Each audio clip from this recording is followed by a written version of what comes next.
Kita coba membedah sedikit tentang pemotongan dan pemungutan pajak oleh bendahara desa. Saya Aan dari KP2 KP Temilahan. Mungkin masih banyak teman-teman bendahara desa yang mengalami kesulitan untuk transaksi tertentu dikenakan pajak apa.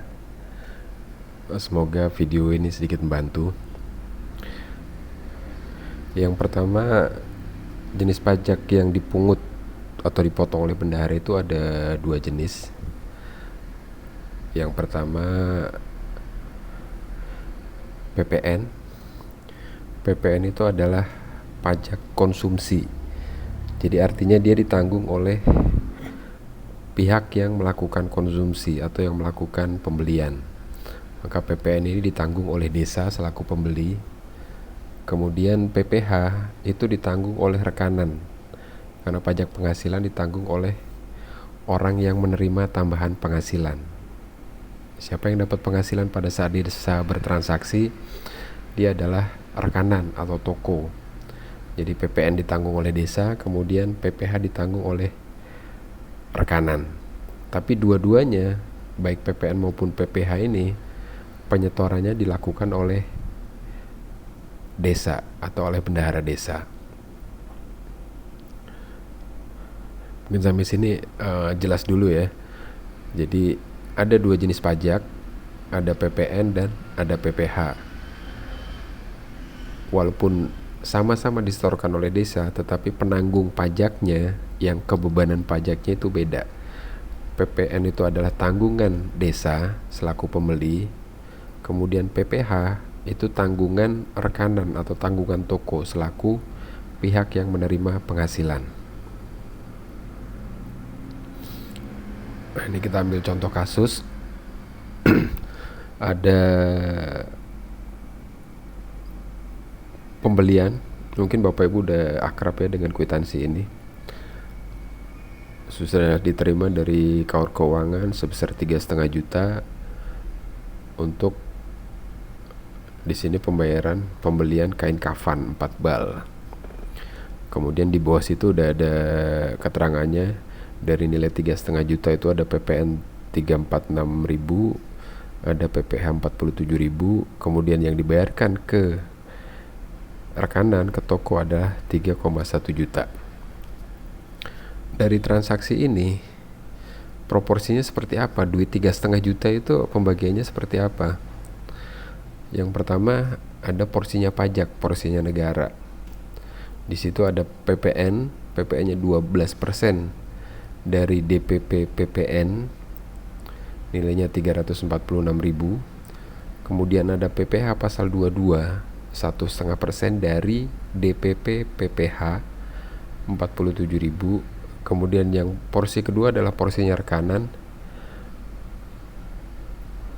Porsi rekanan ini yang pertama penghitungannya dari harga jual. Harga jual adalah nilai total belanja yang 3,5 juta itu dikurangi PPN 346.000, ketemu 3.153.000.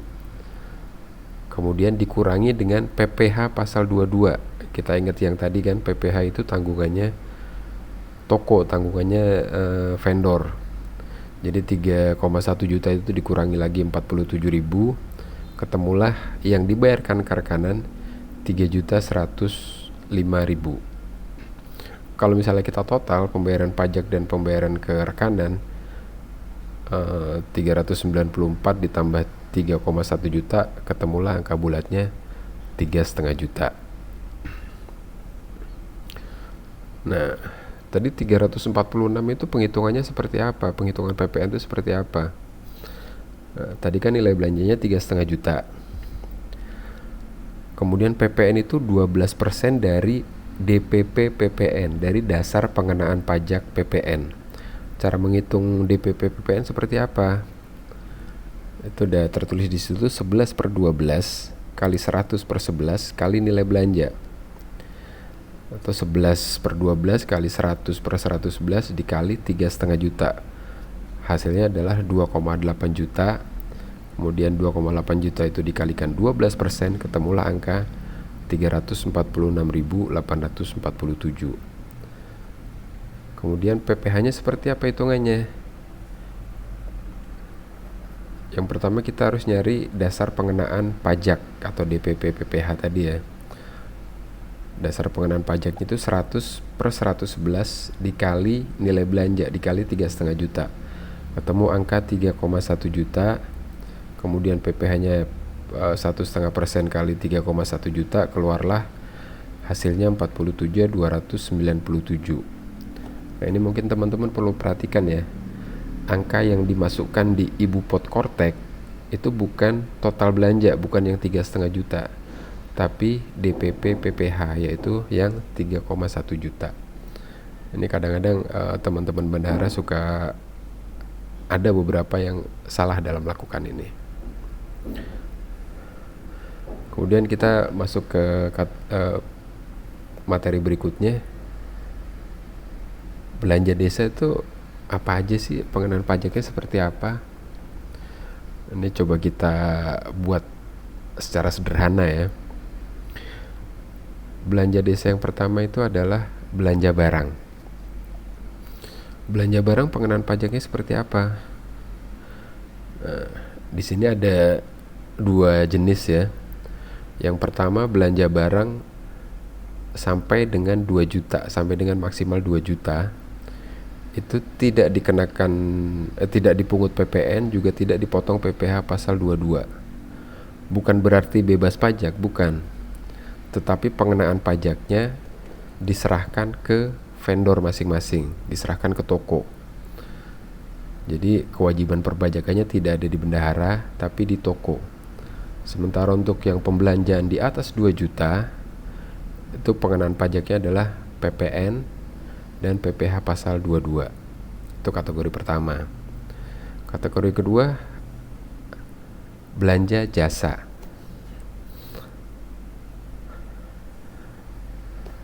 Belanja jasa ini kategorinya lebih banyak. Yang pertama, untuk yang transaksi sampai dengan 2 juta, kalau lawan transaksinya perorangan, orang pribadi, itu dikenakan PPh 21, 2,5%. Sementara untuk lawan transaksinya yang badan usaha itu dikenakan PPh 23, 2%. Sementara kalau belanja jasanya di atas 2 juta, selain PPh 21 atau PPh 23 tadi, ada tambahan PPN 12%. Jasa itu yang seperti apa sih? Jasa itu ya misalnya Bapak Ibu kendaraannya rusak, ya, kemudian manggil orang untuk memperbaiki, ya itulah jasa. Kalau barang udah jelas ya, barang kan sesuatu yang wujud, sesuatu yang berwujud itu barang. Kemudian kalau jasa itu yang sifatnya tidak berwujud. Berarti kita udah dapat dua ya. Kategori pertama itu belanja barang, kemudian kategori kedua belanja jasa. Kategori ketiga apa? Oh ya, maaf, ada tambahan. Untuk jasa ini, untuk jasa konstruksi, khusus untuk jasa konstruksi itu PPh-nya bukan 21 atau 23, tapi PPh final 4 ayat 2. Kemudian untuk jasa catering, walaupun judulnya belanja jasa, itu dia tidak dikenakan PPN. Dia dikenakannya PHRD atau pajak daerah, pajak hotel dan restoran. Kategori ketiga adalah sewa. Sewa ini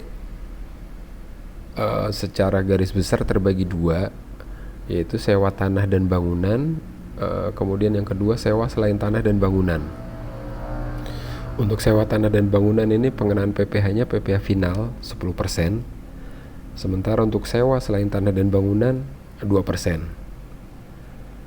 Jadi misalnya Bapak Ibu sewa alat berat, apa pajaknya? Ya karena dia bukan sewa tanah dan bangunan, dia berarti kenanya PPh 23, 2%. Atau kemudian misalnya sewa kendaraan, sama, sewa kendaraan pun bukan sewa tanah dan bangunan, dia PPh 23, 2%. Pokoknya semua sewa selain sewa tanah dan bangunan itu dikenakan PPh 23, 2%. Kemudian untuk pengenaan PPN-nya sama, kalau di atas 2 juta dia selain ada PPh ada juga PPN. Kemudian kategori terakhir adalah upah dan honor. Upah dan honor ini terbagi 3 ya, dalam garis besar itu terbagi 3. Yang pertama itu untuk pegawai atau buruh mungkin ya. Untuk pegawai atau buruh ini selain yang pegawai tetap ya, yang dibayar harian, itu kalau misalnya dia dibayar harian tuh di bawah 450.000 per hari atau 5.400.000 per bulan, itu dia tidak dikenakan PPh pasal 21. Contohnya apa? Contohnya misal nih, Bapak dan Ibu suatu saat balai desa rusak, ya, kemudian manggil tukang. Bapak dan Ibu berkontrak dengan tukang nih secara lisan ya, tolong diperbaiki balai desa ini dalam waktu seminggu dengan upah harian 200.000 misalnya. Itu tidak dikenakan PPh 21. Kenapa seperti itu? Ini kalau kita lihat alasan dibaliknya adalah pada saat seseorang berposisi sebagai pegawai atau buruh, walaupun itu pegawai harian ya, yang dia lakukan di situ adalah pegangan hidup dia, penghasilan utama dia di situ untuk hidup sehari-hari. Makanya ada batasan yang tidak dikenakan pajak. Beda kalau misalnya yang tadi jasa misalnya ya, freelance itu kan Bapak manggil orang untuk memperbaiki mobil misalnya, betul itu adalah pekerjaan utama dia, tapi uang atau penghasilan yang Bapak berikan ke dia itu bukan satu-satunya sumber penghasilan dia. Dia dalam sehari mungkin misalnya bisa memperbaiki 5 mobil atau 6 mobil, atau bisa jadi selain di situ dia ada penghasilan di tempat lain, karena sifatnya dia tidak dibayar harian tapi dibayar per pekerjaan itu. Beda dengan pada saat buruh harian misalnya ya, yaitu seharian dia di tempat Bapak dan Ibu, nggak ada penghasilan lain dia, penghasilan utama di situ. Makanya ada batasan, kalau di bawah 450.000 per hari itu tidak dikenakan pajak. Kemudian kategori kedua adalah untuk non pegawai tapi ada jasa yang dilakukan. Misalnya kayak itu tadi,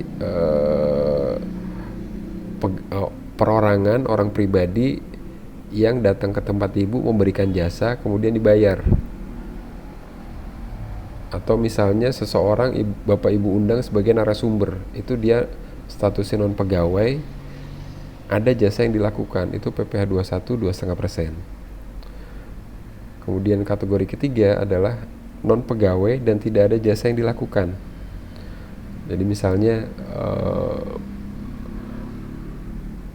honor rapat, atau misalnya ginilah, kita buat contoh sederhana ya, misalnya saya dan Bapak Ibu dikumpulkan di satu ruangan dalam acara pelatihan.